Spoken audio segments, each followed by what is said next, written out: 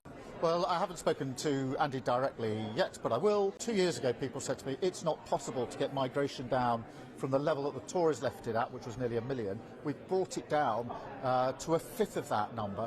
2 years ago, people said it's not possible to get a much closer, better relationship with the EU, given what's gone on. We've achieved all that. So a huge amount has been achieved. There's more to do, and that's what I'm focusing on. What I was elected to do, which is to serve my country.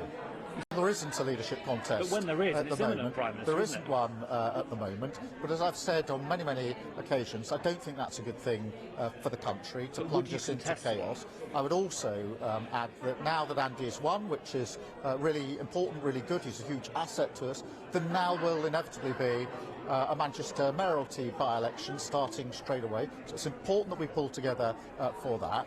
But if there is a contest, just to be clear with you, then yes, I will run, I will stand, and I've said repeatedly, I'm not going to walk away from that.